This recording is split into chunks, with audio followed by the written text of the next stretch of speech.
Salut à tous, bienvenue. Si on se dit les choses, le Mac des Sports de la REP, de l'Éclair, comme vous pouvez le voir, on a repris nos petits quartiers au Palais des Sports pour le Terrega Open Pau Pyrénées de tennis avec un invité qui nous est cher, qu'on reçoit tous les ans. Il a son rond de serviette réservé dans l'émission, c'est Jérémy Chardy. Salut Jérémy, bienvenue. Salut. Enfin, je dis bienvenue, on n'est pas chez nous là, mais quand même, un plaisir de te retrouver pour cette nouvelle édition. On va l'évoquer très largement aujourd'hui avec Jean Forêt. Bonjour Jean.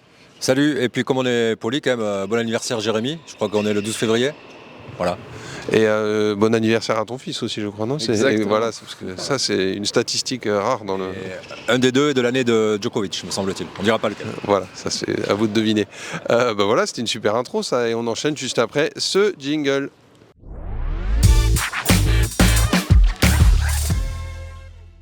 Jérémy, on va attaquer tout de suite avec l'actu de cette édition 2026. Je n'en prends pas ombrage. On va commencer avec Jean qui va nous dresser un peu. Comment ça s'est passé cette entame de tournoi? Toi qui es là, tu as la tante Quechua qui est dans les coursives du palais. Tu passes ta vie ici. Elle était dans les coursives, mais elle a pris cher cette tenue, la tante Quechua. Donc je vais prévoir sur un petit truc en dur ce soir. Je vais voir avec Jérémy. Mais jusqu'ici, oui, 3 jours de tournoi et déjà beaucoup de surprises, d'émotions et de grands matchs.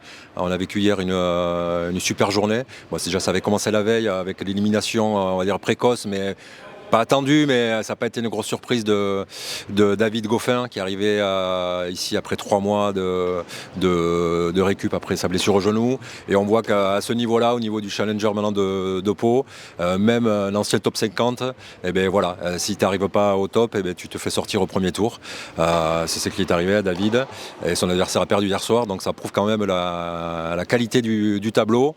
Et on a eu la preuve hier avec le match entre Raphaël Collignon, le tenant du titre, et Patrick Zarrage. Alors c'était la finale de l'an dernier et on a eu cette opposition au premier tour, donc c'est quand même assez incroyable. Et on a vu que Raphaël Collignon n'était pas là juste pour présenter son trophée de l'an dernier, qu'il a déjà un super niveau, il est 67e mondial, tête de série numéro 1, et je pense qu'on pourrait le voir loin cette année.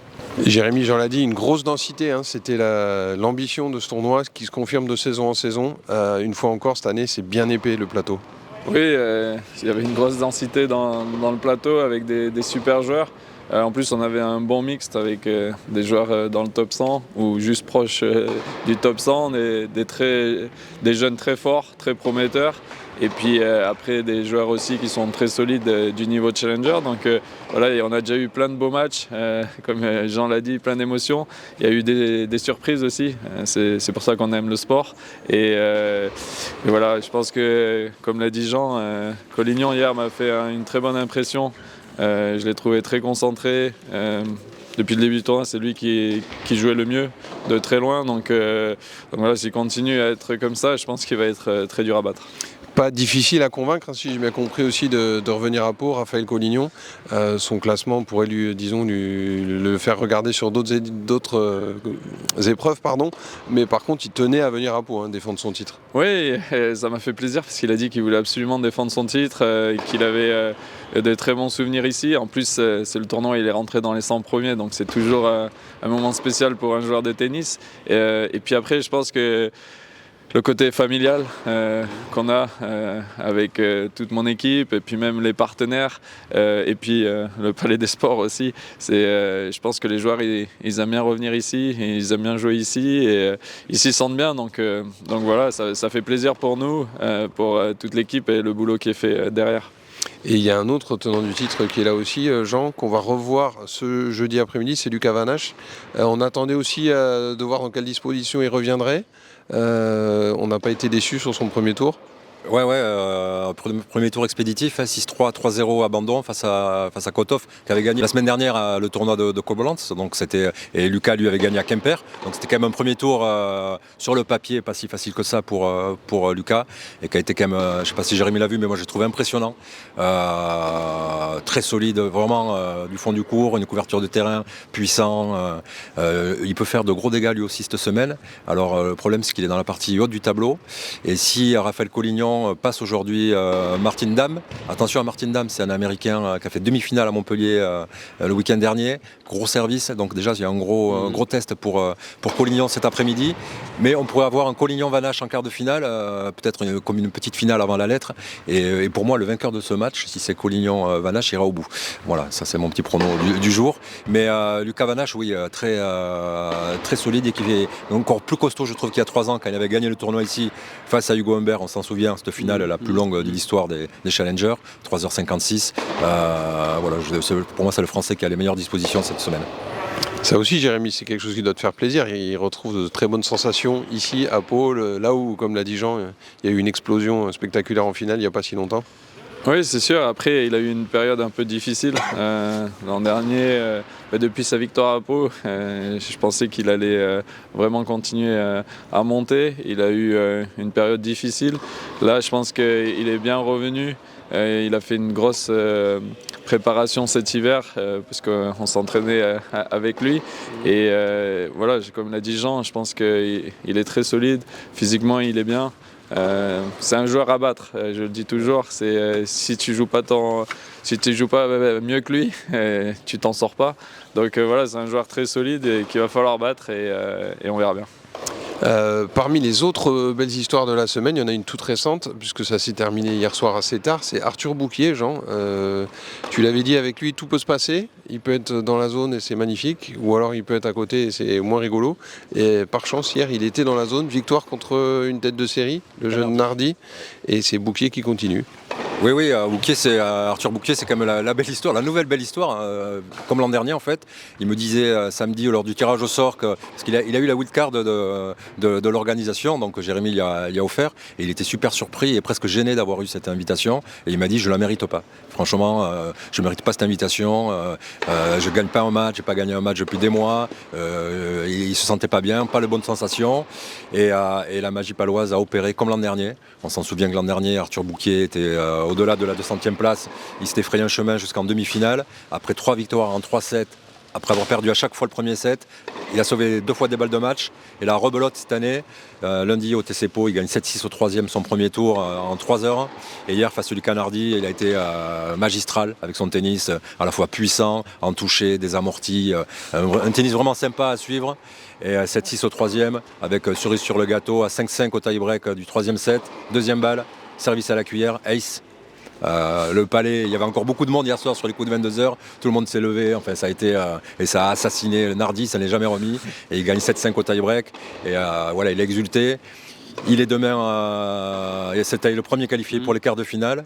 On pourra avoir un quart si Benjamin Bonzi gagne aujourd'hui. On pourra avoir un Bonzi Bouquier demain en quart. Et là aussi une très très belle affiche et surtout une très belle histoire pour Arthur.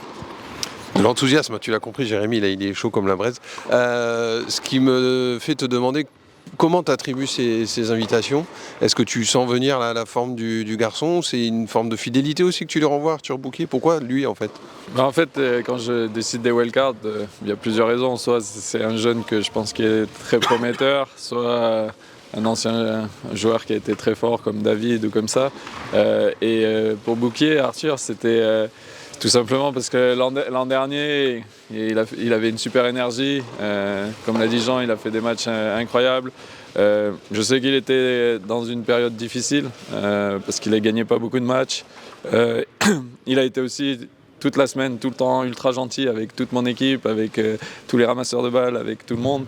Et quand on devait décider la dernière wildcard et que j'avais la liste, même s'il n'avait pas fait sa demande, moi je l'avais mis dans la liste. Et j'ai dit, ben voilà, des fois aussi c'est bien d'aider des personnes qui sont en difficulté.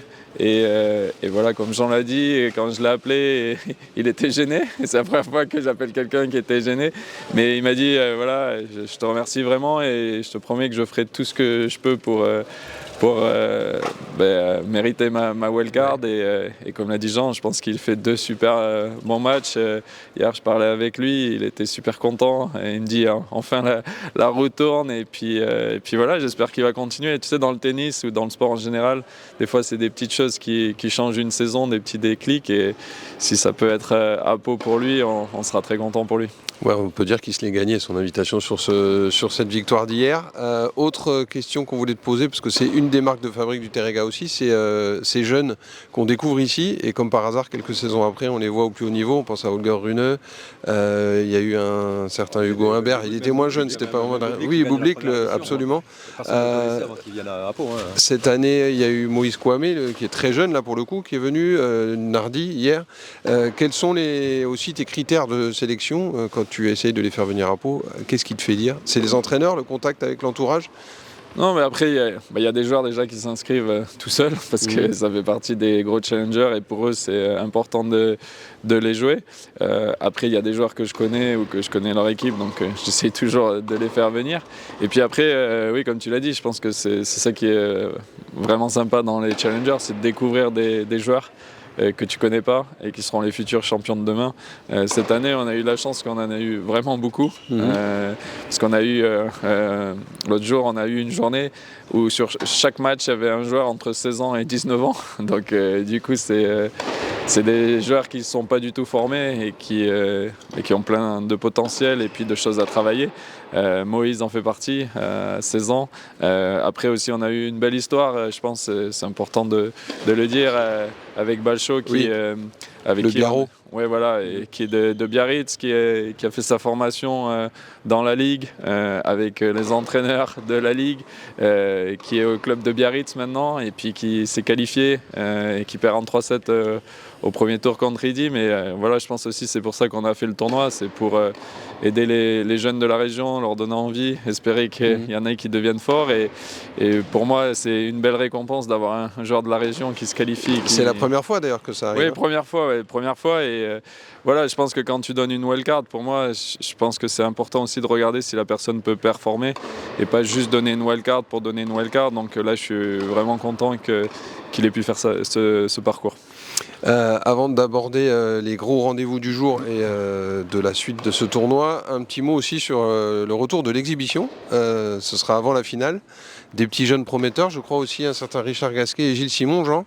Toi qui aimes bien le tennis vintage, c'est ça. Là, c'est bon, tu n'as pas besoin de pronostiquer, donc tu es plus à l'aise avec ça. En 30 secondes, évidemment, tu vas facilement nous convaincre de venir voir ça. Bah oui, forcément, le public est un peu, pas frustré, mais on avait aperçu quand même Richard l'an dernier qui avait gagné un match abandonné au second, je crois que c'était la cuisse, mais qui avait promis, il avait quasiment les larmes aux yeux quand il avait fait son discours d'après-match. Tu as même été ému de voir l'engouement qu'il avait eu pour sa venue ici. C'était son dernier tournoi indoor, Richard Gasquet après sa carrière immense qu'on ne rappellera pas. Et donc il revient un dimanche face à Gilles Simon, qui a aussi fait le tournoi ici il y a 2 ans ou 3 ans, qui était venu pour une exhibe aussi. Bon voilà, c'est les 2 des 4 mousquetaires français qui ont porté le tennis en partie pendant plus de 15 ans. Donc voilà, les revoir sur le court ici avant la finale, franchement c'est un super clin d'œil et un très bon moment je pense pour le public qui sera nombreux, Jérémy. Oui, déjà, comme tu l'as dit, c'est Richard qui m'a appelé lui-même parce qu'il avait promis sur le cours l'an dernier qu'il voulait revenir et qu'il était vraiment désolé d'avoir dû abandonner. Et du coup, il m'a dit ça serait bien qu'on fasse quelque chose. Et puis Gilles aussi, pareil, il était déjà venu et puis il m'a dit il adore ce que je fais avec le tournoi et tout ça. Donc du coup, les deux vont venir et je pense que pour les gens, c'est sympa de les voir jouer. Pour eux, c'est sympa aussi parce que quand tu arrêtes de jouer, de rejouer devant un public qui est content de te voir. En plus, ils jouent toujours quand même plutôt bien, beaucoup moins bien qu'avant, mais suffisamment bien. Donc voilà, de les faire jouer, je pense qu'ils vont faire un set pour chauffer et pour commencer la finale. Je pense que c'est sympa et comme Jean l'a dit, un bon clin d'œil pour le tennis français parce que c'est bien de continuer à les mettre en avant parce que grâce à eux aussi, c'est grâce à eux qu'il y a la nouvelle génération aussi du tennis français. Donc pas 3-7 en 3h50 comme la dernière fois. Avec Gilles, c'est possible. Capable, c'est ça. C'est pour ça que je me permets de dire que c'est encore possible. Le programme du jour, Jean, on va le découvrir, enfin on le connaît, hein, la programmation est tombée assez tard. Toi, je crois que tu as coché le match Collignon contre Martine Dam, c'est ça? C'est un peu ça qui va exciter ta curiosité aujourd'hui. Ouais, exciter ma curiosité parce que comme je le disais tout à l'heure, Raphaël Collignon pour moi c'est le favori logique à sa propre succession, mais on voit ici que tout est possible et les têtes de série ça ne veut pas dire grand chose. Et Martin Dam, alors je ne l'ai pas vu jouer, je l'ai aperçu l'autre jour au TC Pau, j'ai vu son service énorme, c'est ça Jérémy, c'est un gros, une force de frappe assez impressionnante, il est en confiance et on voit que la confiance dans le tennis, parce qu'en fait le niveau il est quand même super fort entre le 100e et le 300e, en termes de tennis c'est kiff-kiff, mais par contre c'est le mental qui fait la différence à ce niveau-là, la confiance, et un Martin Dam bien luné ça peut faire des dégâts sur le central, donc oui ce match accuse ma curiosité, comme le suivant entre Benjamin Bonzi et Riedi, parce que Bonzi hier on l'a vu un peu hésitant, il s'est fait endormir, un peu anesthésié par Kukushkin pendant 3 heures. Oui, 3 heures de tie-break. Il a failli passer à la trappe. Alors que je pense qu'en entrant en vestiaire, il a dû se dire ça c'est un match, je dois lui mettre 2 et 2. Si je suis offensif, si je joue mon tennis. Là, Kukushkin l'a embrouillé dans sa toile d'araignée avec son revers à 2 à l'heure, mais super précis. C'était assez rigolo comme match. Il s'en est sorti. Je pense que voilà, ce soir, il va vouloir se libérer un petit peu plus face à Riedi, parce que Bonzi peut aller loin. Et puis il y a quand même en fin de journée Shevchenko, Alexander Shevchenko, qui est tête de série numéro 2, voilà, qui n'a pas été impressionnant forcément au premier tour, qui a gagné assez facilement.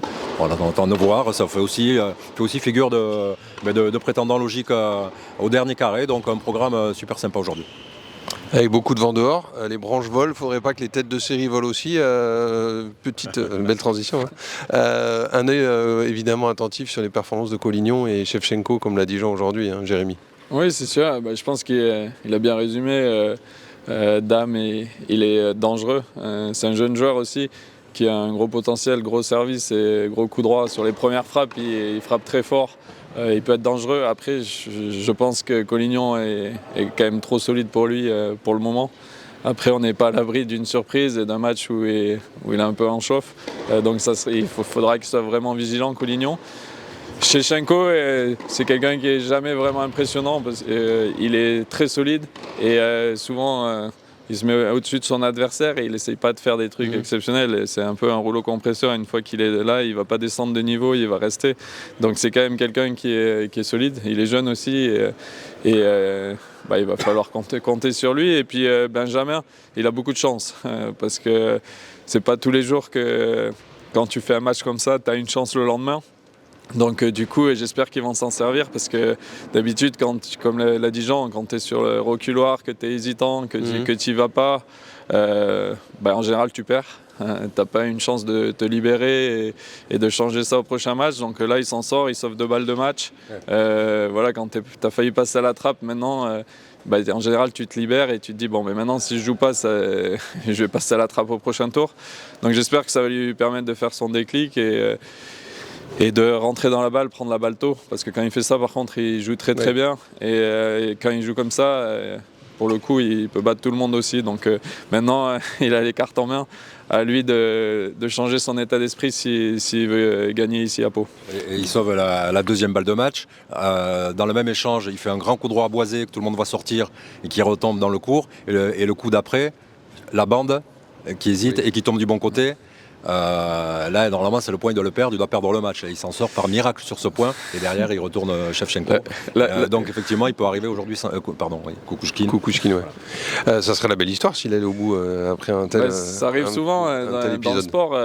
Souvent, des fois, t'es pas bien. Et puis, il y a des choses qui, tu sais pas pourquoi, qui s'alignent. Et puis derrière, il va quand même chercher le match à la fin. Le dernier tie-break, il va le chercher.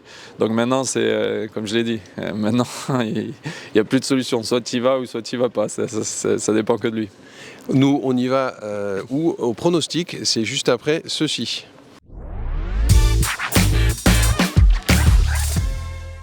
Donc les pronos, on va les commencer évidemment à tout seigneur, tout honneur par le tennis, mais je vais dire aussi un mot des rendez-vous sportifs de la fin de semaine parce qu'il y en a énormément une fois de plus. Le Terrega, on va commencer par lui. Jean, tu as été brillant je crois pour l'instant, vu que si les infos off que j'ai eues, ton finaliste et ton vainqueur ne sont plus dans la course, donc maintenant allez, c'est la deuxième chance. Lucky Loser, qui tu vois aller au bout? J'ai des circonstances atténuantes sur un des 2 finalistes, j'avais suivi les conseils avisés de Jérémy qui m'avait vendu le Engel comme une pépite qui qui irait très loin dans le tableau. J'ai foncé les yeux fermés, je l'ai joué en finale. J'ai perdu. Voilà. Donc effectivement, j'ai une deuxième chance. Je vais essayer d'en profiter. Donc j'annonce Collignon. Cette fois-ci, Collignon le titre. Je sais que c'est pas une grande surprise, mais le doublé qui a jamais été réalisé à Pau. Voilà, ça serait aussi une belle histoire que le 67e mondial vienne à gagner à Pau, montrer que c'est le patron. Et voilà. Plat du pied, sécurité pour Jean, Collignon vainqueur, Jérémy. Moi, je vais aller pour Benjamin Bonzi. Tu crois aux vertus du miracle d'hier pour le porter jusqu'au bout? Oui, je pense que ça peut être quelque chose qui fasse tourner son tournoi. Et quand il joue bien, il joue aussi très bien. Après, ça ne sera pas facile, mais voilà, je pense qu'il peut être porté aussi par le public. S'il prend confiance, maintenant, tu sais, quand tu as failli perdre, tu n'as plus rien à perdre.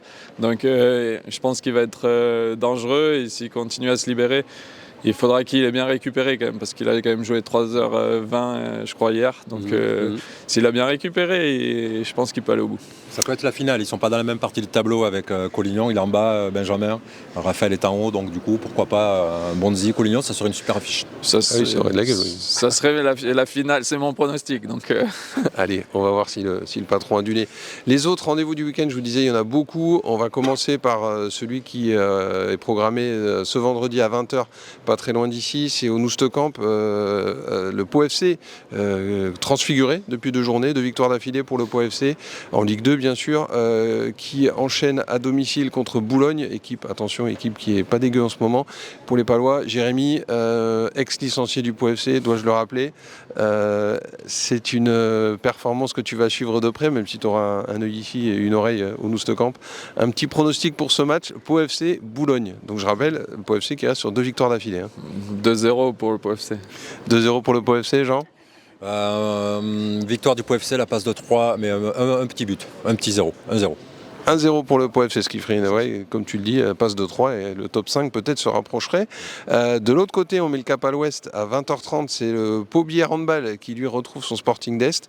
Là aussi, grosse forme pour le PBH qui a renoué avec le championnat la semaine dernière avec une victoire à Besançon. Pau Bière est 2e du championnat, à 1 point du leader, Caen.